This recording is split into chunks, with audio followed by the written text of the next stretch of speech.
Olá pessoal, tudo bem com vocês? Estamos aqui para mais um vídeo do nosso canal Resenha Teológica. E no vídeo de hoje nós vamos falar desse incrível lançamento de Edições Vida Nova. Olha que coisa fantástica. História da Filosofia e Teologia Ocidental de John Frame. Calhamaço, obra aí que veio para ficar, obra de referência na área.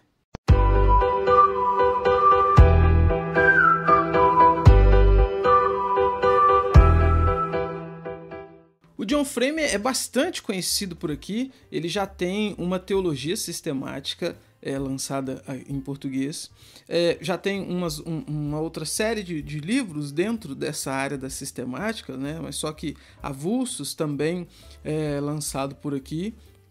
E, enfim, tem livros sobre ética cristã, é um autor bem conhecido. E agora, Edições Vida Nova trouxe então para o público de língua portuguesa essa obra que é aí uma das mais completas, se não a mais completa, sobre história da filosofia e teologia ocidental. O gigante, a gente está falando aqui de 1.200 páginas, de um trabalho muito bem organizado, né? Vamos falar desse trabalho aqui, gente. Vamos falar disso daqui. Olha, dê uma pausa para você, olha só, saborear a beleza disso daqui. Olha que coisa fina, olha. Ele vai focar aí. Olha só. Olha que cores. Olha. Tá vendo? Bacana demais, demais, demais. Capa dura, né? Ó, as páginas brancas que a gente gosta. Ó. Cara, excelente. Mas o que a gente tem aqui de conteúdo, né? Além dessa embalagem bonita, né? O Frame pega aqui, então, a filosofia desde os pré-socráticos até os pós-modernistas, e ele vai analisar cada um dos períodos aí da história, analisando os principais nomes, analisando os principais pensadores e as obras também que influenciaram esses períodos, e junto com isso ele vai trazendo a sua perspectiva cristã. Isso mesmo. A obra, apesar de ser uma obra que vai analisar a filosofia, Frame faz isso a partir de uma perspectiva cristã. Então, o que significa isso? Ele vai te mostrar, por exemplo, algum pensamento de Platão, vamos dizer assim. E aí ele vai comentar se é viável ou se há possibilidade de haver uma mescla desse pensamento com o cristianismo. Existe essa preocupação nele muito grande. Ou ele vai mostrar o quanto que a mistura de tal pensamento com o cristianismo foi, de certa forma, nociva para a igreja, e aonde que as questões não podem ser, então, vistas como complementares, um exemplo. Então perceba que ele não está neutro, ele não está simplesmente contando, olha, fulano de tal pensa assim, esse aqui pensa assim. Não, ele está te dizendo, ele pensa assim, e isso daqui é incompatível com o cristianismo por causa disso, ou isso daqui, de certa forma, concorda com o cristianismo por causa disso, ou, na maioria das vezes, esse pensamento teve tal contribuição dentro da análise cristã. Por quê? Porque é história da filosofia e teologia. Ele não faz essa separação de filosofia e teologia, até porque o seu pressuposto é que, para se pensar corretamente, precisa se pensar a partir de Deus, a partir do Senhor. E aí, então, é por isso, então, melhor dizendo, que ele começa a sua obra com 3 páginas aqui de textos bíblicos relacionados à ideia da sabedoria.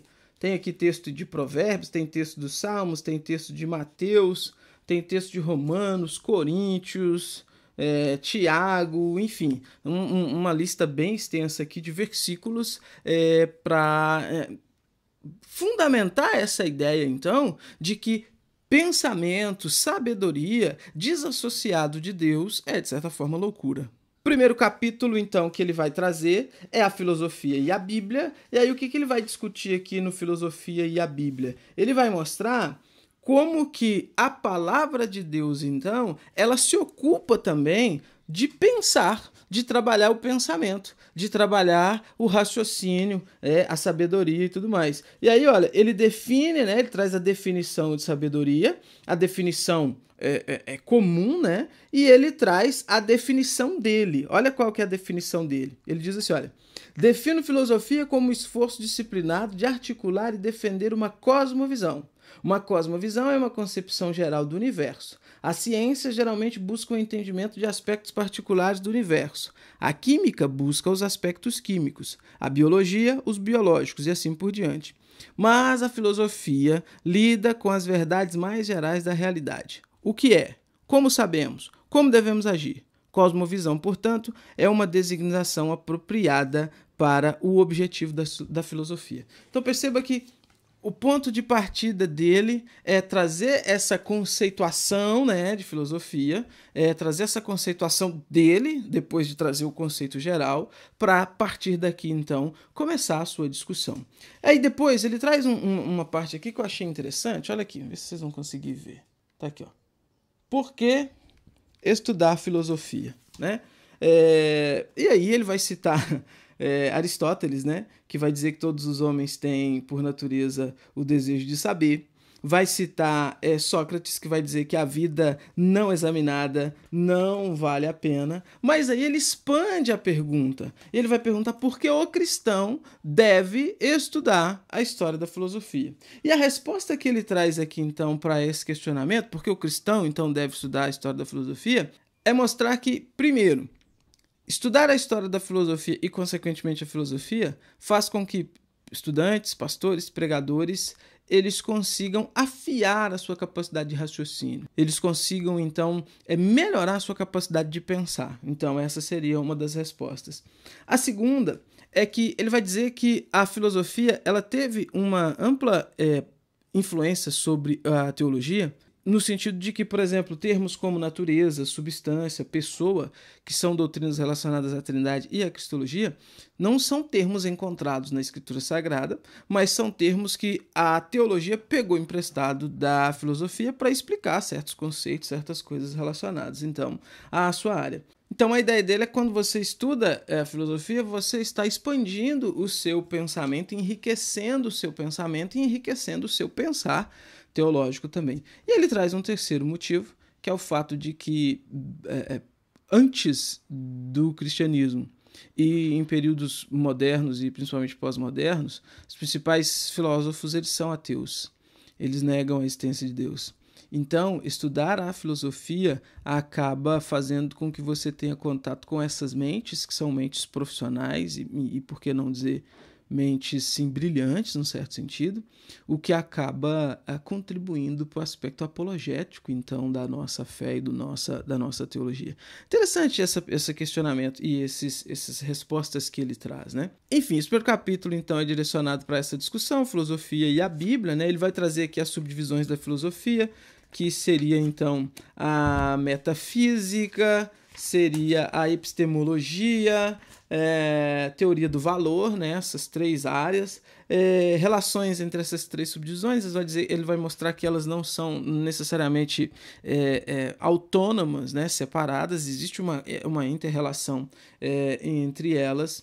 E aí ele vai trazer uma parte aqui interessante, que é falar sobre o conceito de filosofia bíblica, que é um pouco mais aprofundado da forma genérica que ele trabalhou até agora, mas o ponto é que o conceito de filosofia bíblica ele passa então por algumas etapas. A primeira etapa, por exemplo, é o entendimento de Deus como Criador e a diferença que existe entre Criador e criatura. Depois, a tripersonalidade absoluta, né? Ele vai falar aqui de uma forma bem interessante sobre isso daqui. O senhorio de Deus está dentro dessa noção de pensar teologia, de pensar filosofia por meio da teologia. É bem interessante. Tem uma parte direcionada também para estudar as perspectivas sobre o conhecimento humano. Vocês viram que eu escolhi o livro aqui porque tá pesado, gente. Tá pesado, de fato, é um livro pesado. Vai analisar o conceito de pecado dentro da filosofia relacionado com a Escritura Sagrada, as relações da filosofia cristã e não cristã, antítese na metafísica, enfim, só esse primeiro capítulo é uma coisa fabulosa. O segundo capítulo, então, é o capítulo onde ele vai trabalhar sobre a filosofia grega. E aí, que ao falar da filosofia grega, ele vai falar daqueles nomes que a gente já está acostumado, né? Tales de Mileto, Anaxímenes, Anaximandro. Depois ele passa para falar sobre Heráclito, Parmênides, os atomistas, aí Empédocles, Neucipo, Anaxágoras, Epicuro, Demócrito. Pitágoras, tem uma parte interessante aqui analisando Pitágoras, vai analisar os sofistas, vai analisar Sócrates, não tem como, né, não falar de Sócrates, não falar de Platão e Aristóteles, né, que são aí, enfim, os principais nomes, talvez os mais famosos, né, vamos dizer assim. Depois ele vai falar também sobre os estoicos, né, com Zenão e tudo mais, Plotino, enfim, é essa análise panorâmica do pensamento desses nomes principais aqui. Depois da filosofia grega, gente, vem uma parte interessante, que é a análise que ele faz sobre a filosofia cristã antiga, ou seja, os pais da igreja. Ele mostra como que nesse período, então, você tem essa mudança de paradigma de uma filosofia de certa forma ateísta, e aqui ateísta do ponto de vista cristão, né, que não crê no Deus cristão, obviamente, não necessariamente ateísta de não crer em nenhuma divindade, mas do ponto de vista cristão, e traz então essa filosofia que começa a ser produzida pelo cristianismo. E os primeiros, então, nomes que ele vai citar são os pais da igreja, os pais apostólicos, que tem um trabalho mais pastoral, né? Não é tanto um trabalho filosófico, é um trabalho mais pastoral. Aí depois vem os apologetas, que aí tem um trabalho um pouco mais aprofundado, com aquela sua preocupação de defender o cristianismo das acusações de que o cristianismo, sei lá, os cristãos cometiam incesto, eram canibais, aquela coisa toda, né? Depois dos apologetas, ele vai citar aqui alguns nomes importantes, como Justino Mártir, vai para trabalhar o pensamento de Justino Mártir, Irineu de Leão, vai trabalhar o pensamento de Irineu de Leão, Tertuliano, pensamento de Tertuliano, Clemente de Alexandria, Orígenes, Atanásio, né, com a sua ação famosa nas questões trinitárias, né, vai trabalhar Agostinho. E aí a maior parte aqui é esse debruçar sobre o pensamento agostiniano, a obra de Agostinho, as influências de Agostinho também. Enfim, e fala de pelagianismo também, né? O embate que Agostinho tem com Pelágio. Depois desse capítulo sobre filosofia cristã antiga, ele entra na filosofia medieval. E na filosofia medieval, gente, também aquelas questões que aqueles nomes que, se você já leu alguma coisa sequer sobre esse período, você já ouviu falar. Boécio, Pseudo Dionísio, João Escoto Erígena, Anselmo de Cantuária, que tem um trabalho interessante, principalmente no que diz respeito à substituição penal. Os católicos não gostam que fala, mas tem, né? E aí ele traça uma caminhada rumo ao escolasticismo, trabalhando Avicena, Al-Ghazali, Averroes, Maimônides, para então entrar em Tomás de Aquino, o grande nome da filosofia medieval, o nome mais importante desse período. Depois, um capítulo sobre o pensamento da primeira modernidade, que é quando ele começa a mostrar que esse paradigma de uma filosofia totalmente dentro do cristianismo, que é o que se tem então na era dos pais da igreja e na era medieval, ele começa a mostrar como que isso vai mudando, como começa a ter então uma certa um certo caminhar para mais longe de Deus, principalmente com a Renascença, né? O primeiro ponto dele aqui é trabalhar a Renascença. Vai trabalhar a Reforma Protestante, vai, segundo ele, a Reforma Protestante é um produto da Renascença, né? E aí, ao falar da Reforma Protestante, obviamente, ele vai falar dos dois nomes principais, que são Lutero e Calvino. Vai falar sobre o escolasticismo protestante, que tem obras também, enfim, uma importância muito grande nessa questão. Capítulo 6, Teologia no Iluminismo, que é o ponto onde ele vai se debruçar sobre o nascimento da teologia liberal, a gênese desse pensamento, que depois vai ter um desenvolvimento lá no século XX, né, mas que começa exatamente aqui. Aí com deísmo, e aí vai discutir John Locke, vai discutir Lessing, e mesmo assim, ele consegue mostrar, eu achei interessante isso, pensamentos ortodoxos, ou seja, um cristianismo bíblico mesmo dentro do iluminismo, como sendo vozes dissonantes. E aqui ele vai citar 3 nomes principais, que são o Blaise Pascal, que tem uma obra vasta aí, conhecidíssima também, e que defendia padrões bíblicos, Joseph Butler, que de igual forma também defendia padrões bíblicos, apesar de não ser tão conhecido assim como o Pascal, e o nome mais famoso desse período, que é Jonathan Edwards, que, enfim, dispensa comentário. Tem também o William Paley, né, que não é tão conhecido como Edwards e Pascal, mas está aí nesse meio também, Thomas Wright, e, enfim, é essa a ideia, então. Existia cristianismo bíblico mesmo nesse período. O capítulo 7, ele vai falar sobre a mudança de chave que se tem com o pensamento de Kant, que de certa forma, e me perdoem os filósofos pelo reducionismo, mas de certa forma migrou tudo para a razão pura e absoluta, né? Eu sei que ele tem, né, enfim, variações aí, mas o ponto de partida é desse movimento principal, que é um movimento que influenciou, obviamente, outras pessoas aí, como, enfim, o próprio Hegel, né, e outros mais.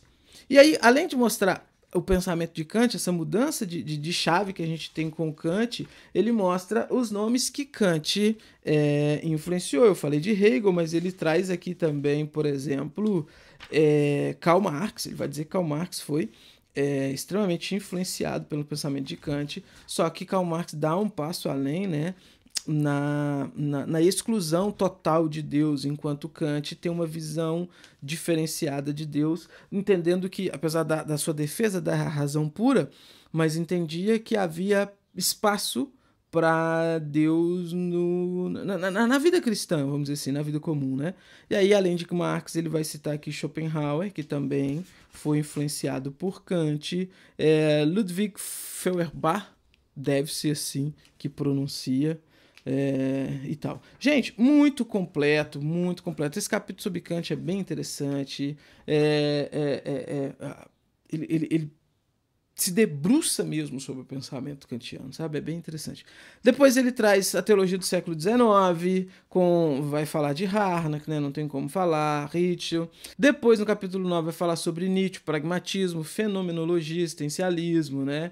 E, obviamente, então, não tem como não falar de Husserl, não tem como não falar de John Dewey, deve ser Dewey a pronúncia, eu só leio, enfim, a pronúncia é complicada, mas é John Dewey. Tem 2 capítulos para falar sobre a teologia liberal do século XX, né, parte 1 e parte 2. Depois ele traz um capítulo sobre filosofia da linguagem no século XX, fecha o capítulo 13 com filosofia cristã contemporânea. Aí aqui a gente chegou, sei lá, na página 700 e pouco do livro, 800. Depois você tem então mais quase 400 páginas de apêndices, isso mesmo. Tem apêndices sobre diversos temas: certeza, séries infinitas, argumento ontológico da existência de Deus, argumentos transcendentais, determinismo, acaso, liberdade, afirmações autorrefutáveis, enfim. Resenhas sobre Paul Van Buren, resenhas sobre Paul Homer, Paul Helmer, resenhas sobre Lichtket Mickey, resenhas sobre Herbert Schosberg, um capítulo que é uma resposta a Gordon Clark, um capítulo examinando Van Til. Gente, é muita coisa, tá? Muita coisa. Eu fiz essa pegada aqui mais rápida e panorâmica porque, enfim, se eu fosse entrar, né, em algum tema, algum tópico aqui, já o vídeo ficaria aí com mais de 1 hora. Mas excelente, excelente. É um livro que, mesmo que você não tenha domínio da filosofia, você consegue acompanhar, porque a metodologia que o Frame adota é uma metodologia interessante, ele é bem didático, ele é bem explicativo, e apesar de ser uma obra que se propõe a trazer um pensamento panorâmico, você consegue compreender. Então, se você pega, por exemplo, nunca li nada sobre Hegel, mas você vem e recorre ao capítulo dele aqui sobre Hegel, você consegue dizer o que Hegel pensava, quais foram as influências que ele teve e tudo mais. Penso eu que é uma obra para consulta, é uma obra para ser utilizada diversas vezes, não é uma obra para especificamente você ter que sentar e ler do começo ao fim, apesar que é bom fazer isso, né, é o que eu fiz, mas assim, é uma obra que vai ser de bom uso para você fazendo pesquisas. Estou estudando alguma coisa e citou aqui um filósofo, você recorre a ela. Estou estudando um período, você recorre a ela para ver qual é o pensamento dominante daquele período. Vale muito a pena, muito completo e muito satisfatório. Como sempre, pessoal, o link vai estar na descrição desse vídeo. Você comprando, quer comprar o livro? Compra pelo link. Você contribui com o nosso canal. A gente continua trazendo essas obras interessantes aqui para vocês. Você não paga nada mais por isso. Você não paga nem um centavo a mais, tá? E ajuda a gente aqui. Se você chegou até aqui, tá gostando do vídeo? Clica aí e inscreva-se. Se inscreva no canal. Clica no sininho também para receber notificação, tá? Compartilhe o vídeo, curta esse vídeo aí para melhorar o engajamento aqui, para a gente continuar fazendo esse trabalho de apresentar essas obras aqui para vocês, tá? Eu vou ficando por aqui. Tchau, até os próximos vídeos do canal.